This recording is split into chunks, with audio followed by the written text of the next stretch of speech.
काय सांगा साहेब, आज मतदानाला आलेलं आहे, फॅमिली घेऊन आलेलं आहे. मी माझ्या संपूर्ण परिवारासह कोल्हापूर दक्षिण मतदारसंघामध्ये आणि माझ्या सर्व भाजपच्या पदाधिकाऱ्यांसमवेत इथं मतदान केलेलं आहे. आज हे मतदान महाराष्ट्राला विकासाच्या दिशेने घेऊन जाण्यासाठी हे मतदान आहे. मी आपल्या चॅनलच्या माध्यमातून महाराष्ट्रातल्या तमाम नागरिकांना आवाहन करतो की आपण मोठ्या संख्येनं बाहेर पडा, मोठ्या संख्येनं मतदान करा आणि पुन्हा एकदा महायुतीला राज्यामध्ये सत्ता येण्यासाठी आशीर्वाद द्या, ही विनंती मी करतो. कोल्हापूर जिल्हा किंवा राज्यात कशा प्रकारे माहितीचं वातावरण आहे? महाराष्ट्रामध्ये प्रचंड उत्साह लोकांना महायुतीच्या पाठीशी येताना किंवा समर्थन मिळताना आपल्याला पाहायला मिळतंय.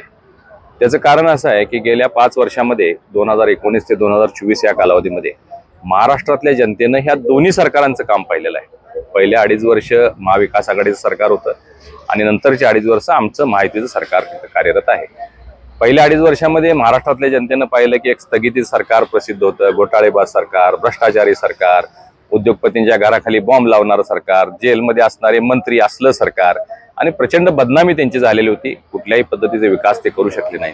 परंतु अलीकडच्या 2.5 वर्षाच्या काळामध्ये आपण पाहिलं, आमचे नेते सन्माननीय मुख्यमंत्री एकनाथरावजी शिंदे, उपमुख्यमंत्री फडणवीसजी आणि अजितदादा या तिघांनी महाराष्ट्राला देशात नंबर 1 आणण्यामध्ये ते यशस्वी झालेले आहेत.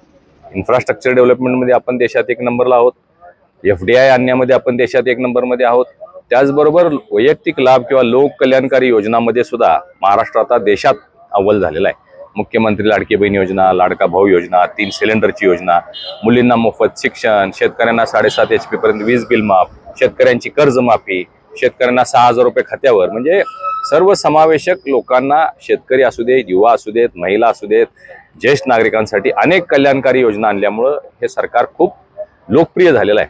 आणि त्यामुळं मला विश्वास आहे, लोक वाट पाहत होते कधी 20 तारीख इथे. आज मोठ्या संख्येनं लोक बाहेर पडतील आणि 23 तारखेला राज्यामध्ये पुन्हा महायुती सरकार आलेला आपल्याला पाहायला मिळेल. खरं तर काल तावडेंचा एक व्हिडिओ समोर आला, त्यानंतर महाविकास आघाडी नेत्यांनी जोरदार टीका केली, आरोप केले. त्याकडे कसं बघता?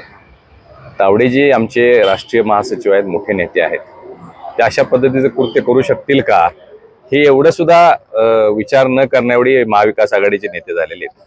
तुम्ही बघा, महाविकास आघाडीच्या नेत्यांकडे कुठलंही विजन नाही, विकासाचा अजेंडा नाही, महाराष्ट्राच्या विकासाचा रोडमॅप नाही. त्यामुळे अशा पद्धतीचे काहीतरी कृतीतून काही समर्थन लोकांचं मिळते का, असा केविलवाना प्रयत्न त्यांचा चाललेला आहे. त्यामध्ये त्यांना यश येणार नाही.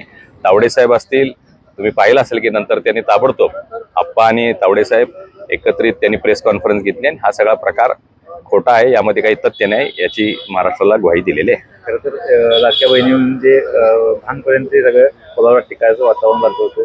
काय याकडे? मी अनावधानाने एक वक्तव्य केलं होतं, मी दिलगिरी व्यक्त केली होती, परंतु मी महाविकास आघाडीच्या सर्वच नेत्यांनी त्याचा विपर्यास करण्याचा प्रयत्न केला. एकदा दिलगिरी व्यक्त केल्यावर त्याच्यावर पडदा पडायला पाहिजे. सतेज पाटलांनी एवढ्या मोठ्या प्रमाणात राजघराण्यावर अवमान केला, सुनेचा राजघराण्याचा अवमान केला, अश्लाघ्य आणि अश्लील शब्दात भाषेत ते बोलले, तरी त्यांनी माफी मागितली नाही.